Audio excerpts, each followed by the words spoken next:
Donc, nous allons aujourd'hui commencer ce nouveau cours P3318 qui est la théorie du champ classique. Donc, c'est vrai que ce cours s'appelle théorie classique, mais vous allez voir qu'il y a beaucoup de mécanique relativiste. Ce n'est pas du tout la mécanique classique de Newton. On appelle ce cours théorie du champ classique seulement pour faire la différence avec un autre cours plus avancé qui s'appelle la théorie du champ quantique. Donc, dans ce cours, nous allons apprendre la théorie du champ relativiste qui s'appelle la théorie du champ classique et on va laisser la théorie du champ quantique pour des cours plus avancés. Donc, comme vous pouvez voir, d'après le syllabus de ce cours, donc, il y a une grande partie où on va traiter la théorie de la relativité restreinte avec tous les détails, avec tout le calcul, les tenseurs et tout. Donc, on va voir la cinématique relativiste, la dynamique relativiste. On va voir aussi un peu de physique des particules en ce qui concerne tout ce qui concerne la collision des particules relativistes. Et on va terminer par un grand chapitre sur tout ce qui est champ, c'est-à-dire toutes les grandeurs qu'on appelle les champs, les interactions entre particules et champs, champs particules et particules-champs, et toutes les interactions nécessaires. Donc, au début, comme introduction, donc il y a des notions qui sont très utiles dans tout ce qu'on appelle théorie du champ. Tout d'abord, il est nécessaire toujours, comme on a l'habitude dans tous les cours de mécanique, il faut définir un repère de référence. Donc, on va commencer par 3 axes de coordonnées issus d'un certain point appelé l'origine, etc. Ce sont les coordonnées spatiales que vous connaissez très bien, donc l'axe X, l'axe Y et l'axe Z. Donc, comme vous avez l'habitude dans tous les cours que vous avez vus en première année, soit en deuxième année. Donc, on va commencer par définir notre repère de référence. Et puis, il y a sur ce point d'origine, il y a toujours un objet qui peut être l'observateur lui-même. Je vous rappelle qu'un repère de référence contient toujours un point qu'on appelle l'origine, où on place toujours un objet, qui est souvent l'observateur lui-même. Bon, un autre paramètre qui est aussi très important dans la définition de mouvement et de tout ce qui est déplacement, c'est le paramètre temps.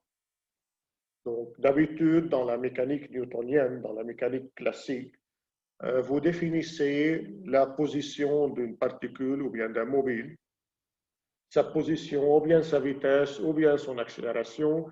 Tous ces paramètres, vous les définissez en fonction du temps. Donc, le temps est un paramètre très important dans tout ce qui est description de mouvement. Alors, pourquoi ne pas aussi considérer le temps aussi comme une coordonnée? Donc, quand on va considérer ce temps comme coordonnée, on va l'ajouter. Donc, on aura 4 coordonnées. Il y a un 4e axe qui s'ajoute, qui est celui du temps.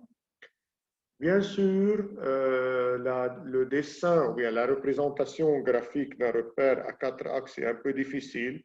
Vous devez un peu l'imaginer. Donc, nous allons travailler dans des repères à 4 coordonnées. 3 coordonnées spatiales et une 4e coordonnée qui correspond au temps. Bien sûr, il faut dire que tous les repères qu'on va utiliser dans ce cours sont des repères inertiels. Je vous rappelle que les repères inertiels sont des repères sans accélération dans lesquels on peut appliquer les lois de Newton et surtout la 3e loi de Newton qui vous dit qu'un objet qui est au repos ou bien qui se déplace avec une vitesse de translation uniforme, il reste toujours dans le même état, donc qui est au repos ou bien la translation uniforme. D'ailleurs, il n'y a pas deux cas différents, c'est le même cas. Soit au repos, soit en translation uniforme. Physiquement parlant, c'est le même cas. Ce ne sont pas deux cas différents, c'est le même cas. Parce que dans les deux cas, on ne peut pas mesurer une accélération. Il n'y a pas d'accélération. Donc, ce sont les repères qui sont en translation uniforme l'un par rapport à l'autre. Et par suite, il n'y a aucune accélération de ces repères. Bon, la différence qui va apparaître avec la mécanique de Newton, c'est que pour la physique newtonienne, pour la physique classique, le temps est absolu. Donc, le temps est le même dans tous les repères inertiels, bien sûr. Donc, si vous avez deux horloges qui sont synchronisées dans deux repères inertiels différents, ils vont mesurer le même temps. Donc, même s'ils se déplacent, les deux horloges vont mesurer le même temps dans les deux repères. Si au début, ils étaient synchronisés avec le même zéro. Pourtant, dans la relativité, et toujours dans les repères inertiels, les lois physiques sont les mêmes. Donc, et c'est toujours le cas de la mécanique classique aussi, mais surtout en relativité, dans tous les repères inertiels, les lois physiques doivent être les mêmes, dans tous les repères inertiels. Soit les lois de Newton, soit la loi de la gravité, soit les lois qu'on va voir dans ce cours qui correspondent à la théorie de la relativité restreinte. Il y a aussi un principe qui est le principe d'invariance, qui est un principe qui est très ancien, même avant Newton. Ce principe existe depuis le temps de Galilée. Ce principe d'invariance dit que aussi les lois physiques sont les mêmes, surtout dans les repères inertiels. Bon, Einstein, qui est venu en 1905 pour donner sa théorie de la relativité restreinte, ce qu'il a fait Einstein, c'est une chose très simple, mais qui a un grand effet sur la physique moderne, c'est d'ajouter une nouvelle loi dans la physique. Cette loi dit que la vitesse de la lumière, elle est constante, elle est équivalente à 3,18 mètres par seconde, elle est constante dans tout l'espace. Bien sûr, la valeur 3,18, elle est mesurée dans le vide. Donc, c'est une valeur constante dans toutes les directions, dans tout l'espace, dans toutes les conditions. Vous allez toujours mesurer la même vitesse pour la lumière, qui est cette valeur de 3 à la puissance 8 mètres par seconde. Donc, quand vous ajoutez une loi physique, ou bien une loi de la physique, et toujours en considérant le principe d'invariance, c'est-à-dire cette loi, elle est la même dans tous les repères inertiels. Donc, ce qui veut dire que cette vitesse de la lumière, qui est constante, elle est toujours constante et elle a la même valeur dans tous les repères inertiels. Donc, c'est la combinaison de principe d'invariance et cette vitesse de la lumière qui est une loi physique. Loi physique, ça veut dire qu'elle est invariante, qu'elle est la même dans tous les repères. Et si cette vitesse, elle a une valeur constante dans un repère inertiel, elle aura toujours la même valeur dans tous les autres repères inertiels. C'est ce que Einstein est venu ajouter à notre physique en 1905. Donc, par suite, cette valeur constante, elle est la même, elle ne change pas dans tous les repères inertiels, bien sûr. Maintenant, comment on va passer du classique au relativiste? Vous voyez ici, il y a un repère, X, Y, Z, un repère classique, et un autre repère, X', Y', Z', qui est en translation suivant X par rapport au premier repère à une certaine vitesse V qui est constante. Donc, ce sont deux repères classiques newtoniens. Dans ces repères, le temps est absolu, donc il n'y a pas un temps t dans le premier repère et un temps t' dans le deuxième repère. T et t' sont équivalents, donc il y a le même temps dans les deux repères. D'ailleurs, il n'y a aucune accélération dans ce cas, ce sont des repères inertiels.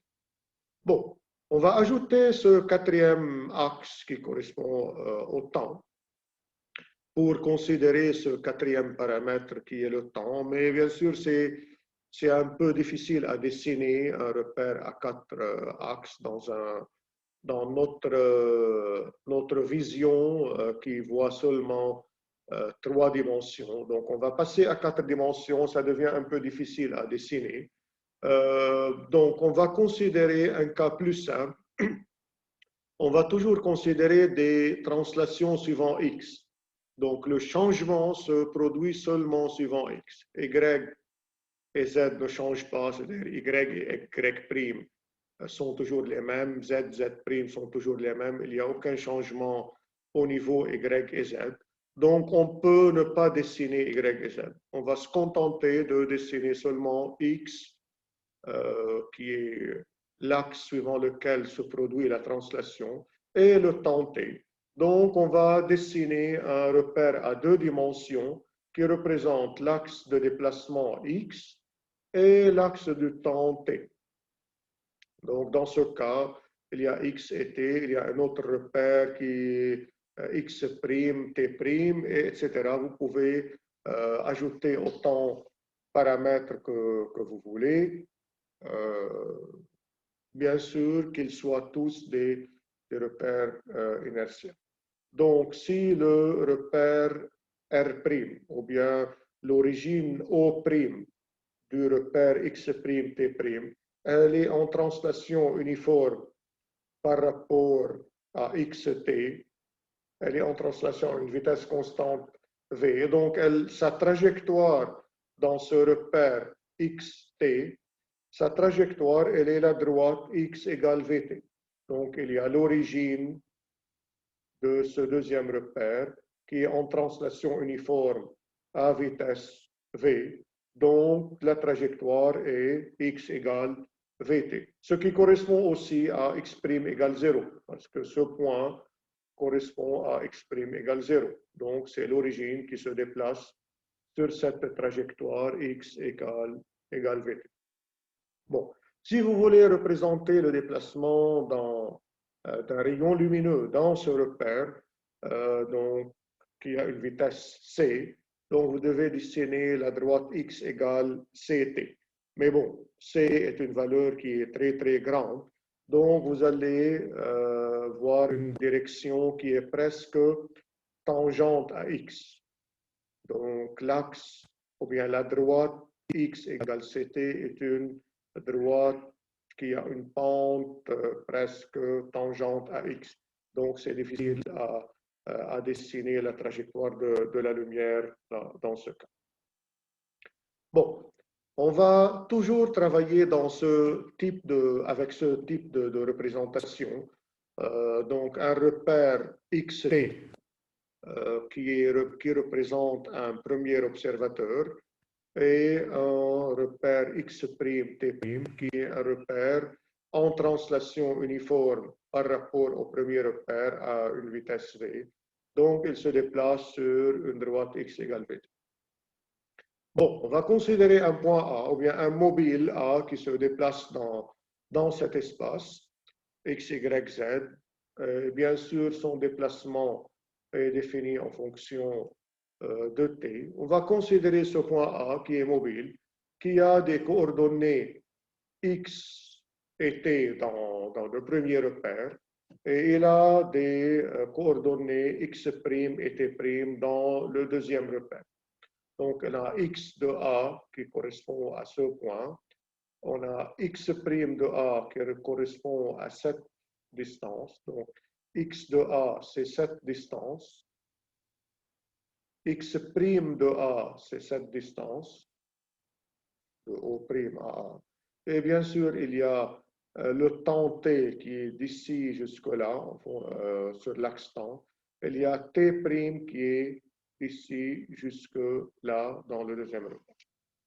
Bon, si vous remarquez que cette distance ou bien ces coordonnées dans le deuxième repère, la coordonnée x' de A, qui est cette distance, elle est égale à x de A, la distance dans le premier repère, x de A, moins cette distance qui est en vert.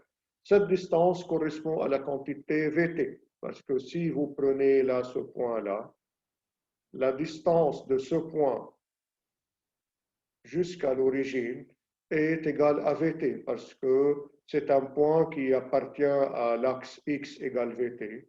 Donc, x de ce point est égal à Vt. Donc, x' de A est égal à x moins Vt. Pour Newton, pour la mécanique classique, pour quelqu'un qui travaille dans la mécanique de Newton, T égale T'. Donc, la transformation newtonienne de coordonnées, là, il manque un accent. Donc, la transformation newtonienne classique pour passer du repère R vers le repère R', on peut utiliser ces deux équations, cette transformation qui donne x qui est égal à x moins vt, t' est égal à t, donc c'est une transformation très simple qui nous donne les coordonnées de R en fonction de R' ou bien de R' en fonction de R. Bon, donc dans ce cas, on va rester toujours dans un cas newtonien, mais au lieu de prendre un mobile A qui se déplace avec une vitesse V très faible, on va considérer cette même transformation classique et l'appliquer sur le cas d'un rayon lumineux. Donc, le rayon lumineux qui se déplace avec une vitesse c, donc il va se déplacer sur la droite x égale ct. On va utiliser la même transformation, donc qui nous dit que x' égale x moins vt. Donc, x' égale x moins vt, on remplace x par ct. Donc, puisque x égale ct pour un rayon lumineux. Si on remplace x par ct, on aura ct moins vt. Donc, on met t en facteur, il nous reste c moins v fois t, qui est le même, pour un cas classique, de dire c'est le même, donc si on met c moins v fois t', parce que t dans le premier repère et t' dans le deuxième repère sont les mêmes dans un cas newtonien.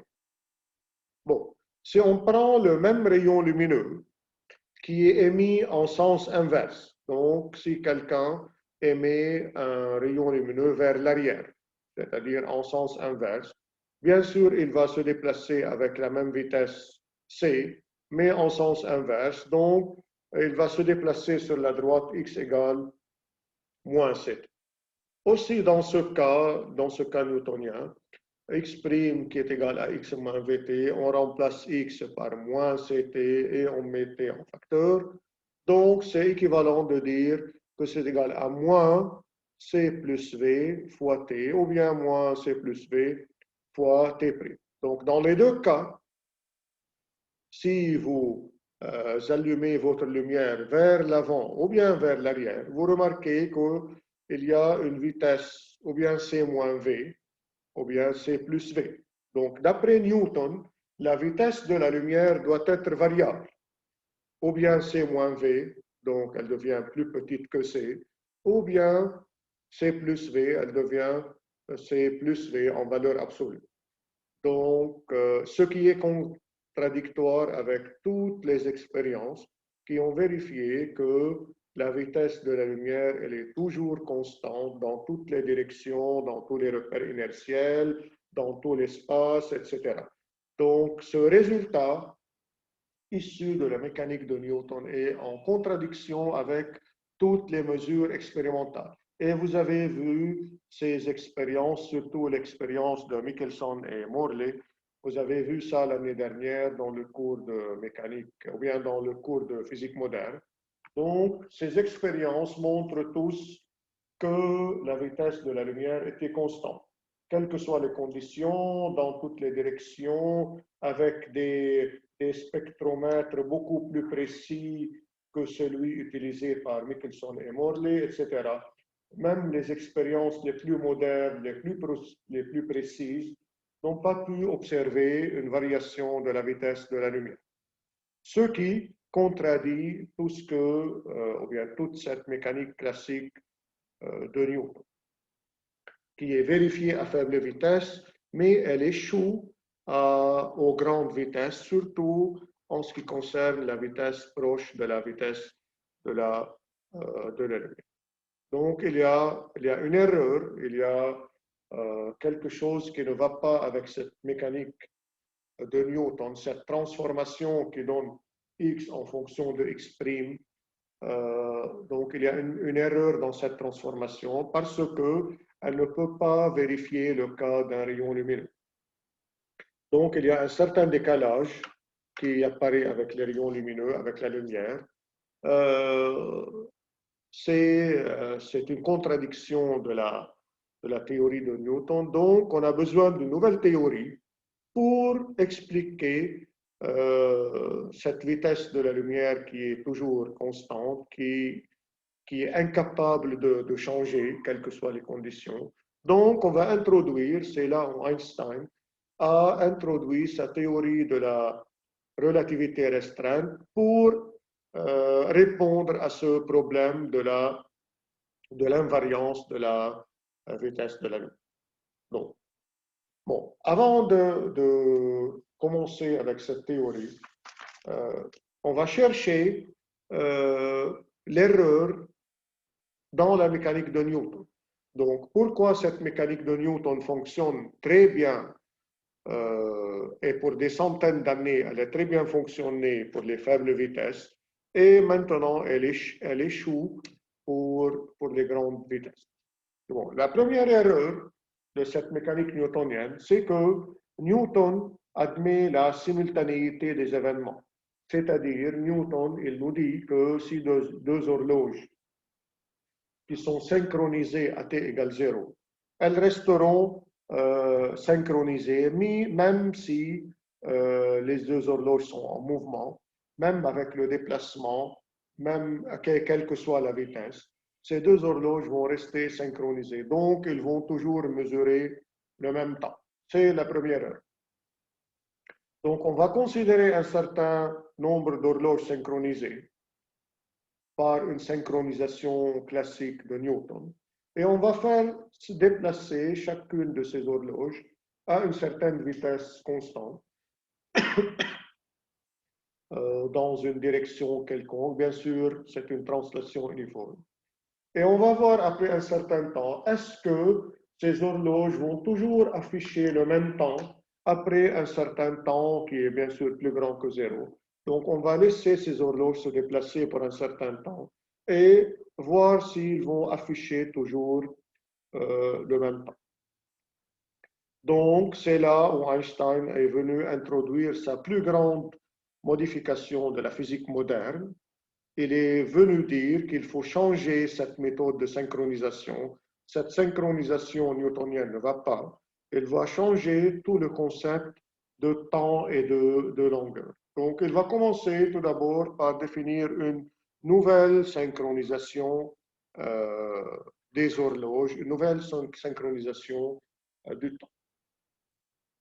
Bien sûr, pour faire une très bonne synchronisation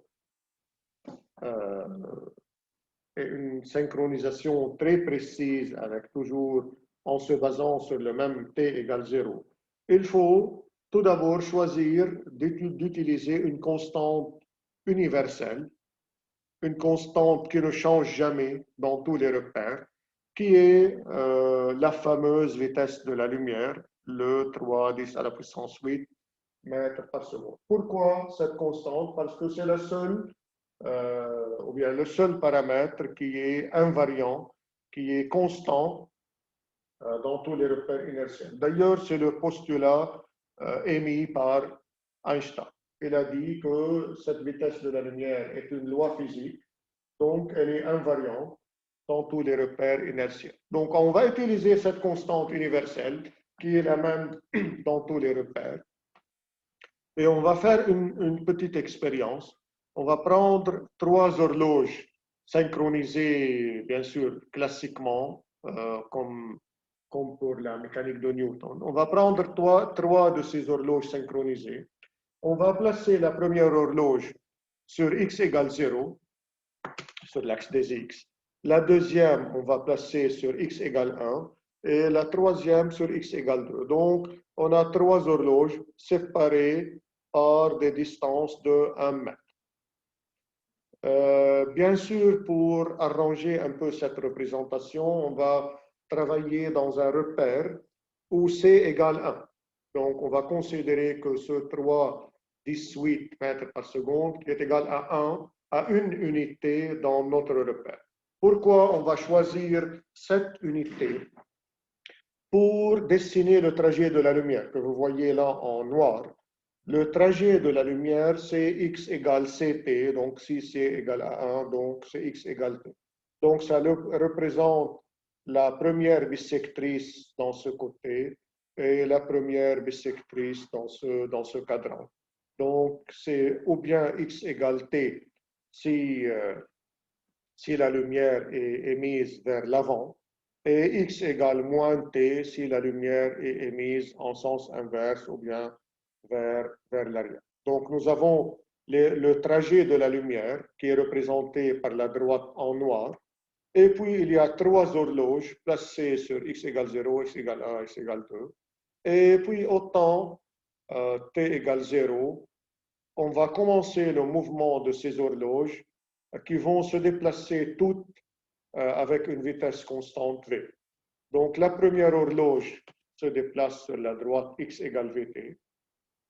La deuxième horloge se déplace sur x égale vt plus 1. Donc il y a toujours la même vitesse, mais c'est une horloge qui devance la première par 1 mètre. Donc c'est x égale vt plus 1. La troisième devance la deuxième par 1 mètre. Donc, elle se déplace sur la direction x égale vt plus 2.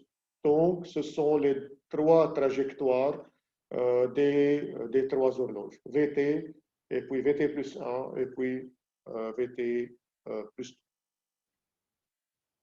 Donc, sur cette transparente, vous allez voir toujours les 3 trajectoires des 3 horloges, 1, 2, 3. On va maintenant supposer qu'il y a un observateur attaché à chaque horloge. Donc, il y a un observateur, quelqu'un attaché à ces horloges et qui observe ces mouvements. Donc, au début, à t égale 0, tous les observateurs commencent leur mouvement à t égale 0 et ils vont commencer leur translation à vitesse v. Donc là, il manque un accent sur cela. Voilà. On va voir si les 3 observateurs étaient vraiment synchronisés, c'est-à-dire s'ils ont vraiment commencé leur mouvement à t égale 0 exactement les 3. Comment voir ça? On va voir les horloges s'ils vont afficher le même temps. Donc, ce qu'on va faire avec cette expérience, c'est que le premier observateur 1 qui est attaché à l'horloge numéro 1, il va envoyer un rayon lumineux vers l'observateur 2. Donc, puisque c'est un rayon lumineux, il va se déplacer suivant la droite x égale t, donc à 45 degrés sur ce repère. Donc, ce que j'ai dessiné en pointillé en vert, donc du point 0 jusqu'à le point A. Donc, l'observateur 2, il va observer la lumière issue de l'observateur 1 suivant cette direction de x égale t. Aussi, l'observateur numéro 3, il va aussi envoyer un rayon lumineux vers l'observateur 2, mais en sens inverse, puisque 3, il est devant 2. Donc, il va allumer sa lumière vers l'arrière pour envoyer son rayon lumineux vers A. En sens inverse, donc, la lumière va se déplacer sur une droite x égale moins t. Donc, cette partie de la droite est parallèle à x égale moins t, parce que c'est un rayon lumineux. Il va se déplacer sur ou bien x égale t, ou bien x égale moins t. Donc, en sens inverse, donc A va, ou bien l'observateur numéro 2 va observer la lumière venir de chez 1 suivant cette direction et venir de chez 3 suivant cette direction. Bon, comment savoir s'il y a une synchronisation ou non? Bon, tout simplement, s'il y a un point au milieu entre deux points différents, s'il est exactement au milieu et que que les deux autres observateurs envoient la lumière en même temps, donc la lumière doit arriver à l'observateur numéro 2 au même instant, 2, 1 et 2, 3. Donc, si vous imaginez les trois observateurs sur un axe, sur l'axe X, s'ils étaient au repos, prenons un cas plus simple, s'ils étaient au repos, donc si 1 allume sa lumière vers 2 et 2, 3 allume sa lumière vers 3, donc ils vont se rencontrer exactement au milieu et il y aura la synchronisation quand la lumière arrive au même instant de 1 et de 3 exactement chez 2. Mais dans le cas où les trois sont en mouvement de translation uniforme, donc 2, l'observateur numéro 2, va voir cette lumière venir de l'observateur 1 suivant cette 3 et il va observer la lumière venir de l'observateur 3 suivant cette 3. Donc supposons qu'au point A, c'est le point où les deux rayons lumineux arrivent exactement au même instant ensemble à partir de 1 et à partir de 3. Donc A, c'est le point de synchronisation, ou bien A, c'est le point où les rayons arrivent ensemble. Donc c'est le point qui est exactement au milieu entre 1 et 3. Bon, ce qui est surprenant, que la lumière qui vient de l'observateur 3, elle vient comme si la lumière venait du point B. Et le point B n'appartient pas à l'axe des X. Ça qui est surprenant, qui est contradictoire avec la mécanique de Newton, parce que si le temps il était absolu et que si les trois observateurs étaient vraiment synchronisés,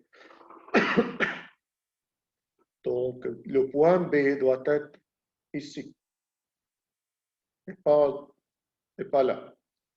Donc si l'observateur 2 observe la lumière venir de ce point B, donc il y a quelque chose qui ne va pas avec la mécanique de Newton et que cette synchronisation qu'ils ont fait au début n'est pas une synchronisation qui est très vraie et très valide.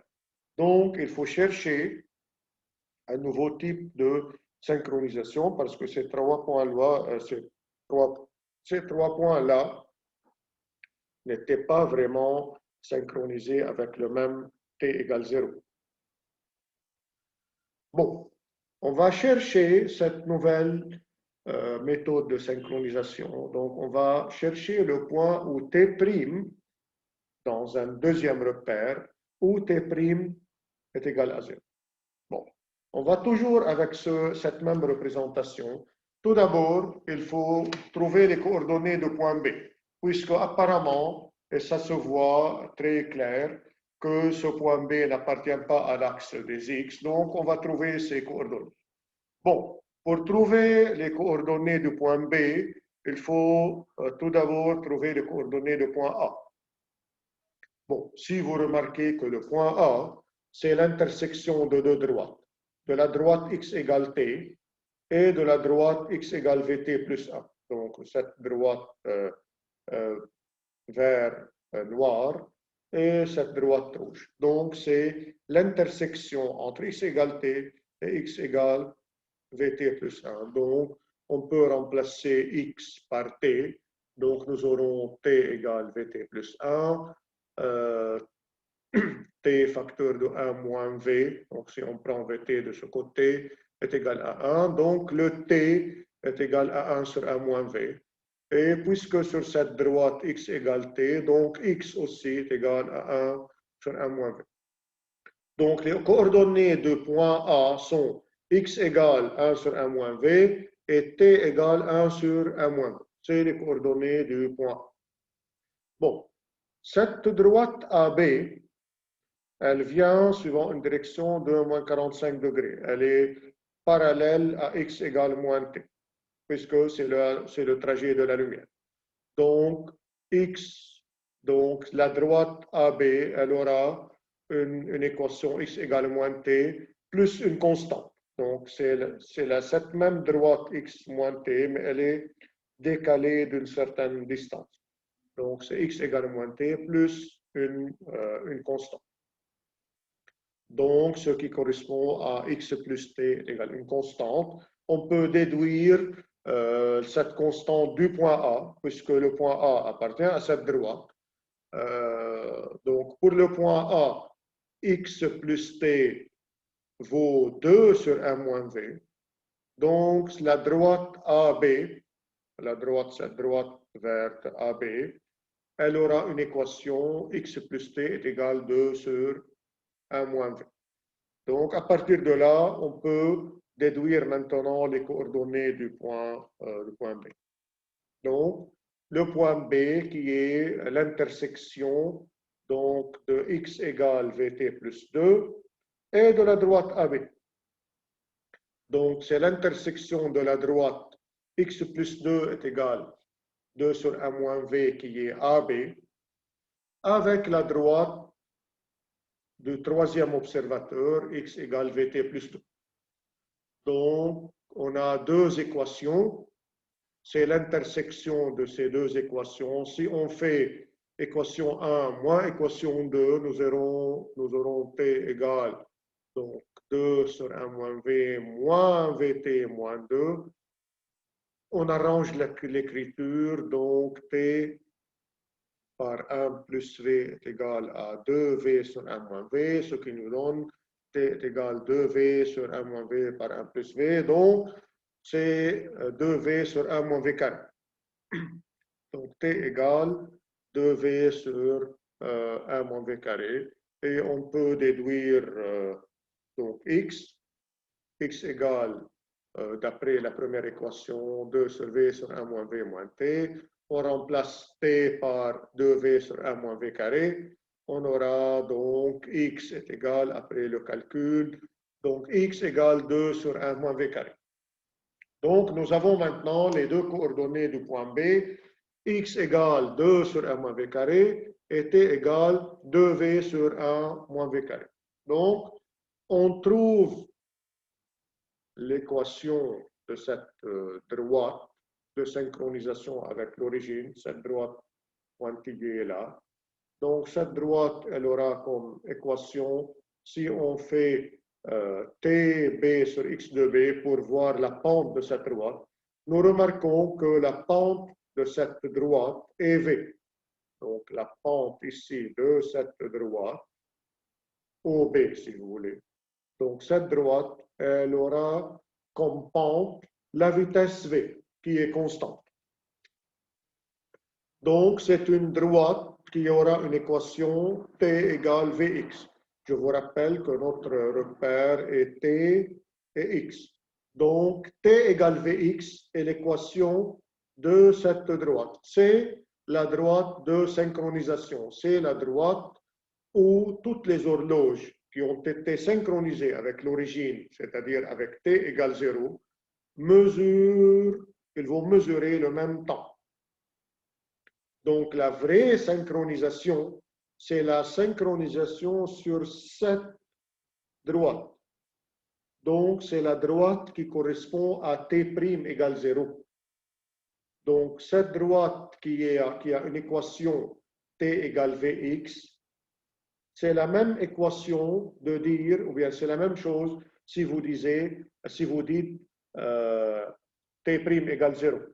Donc T égale Vx, ou bien T' égale 0 représente la même droite qui est cette droite OB. C'est la droite qu'on appelle la droite de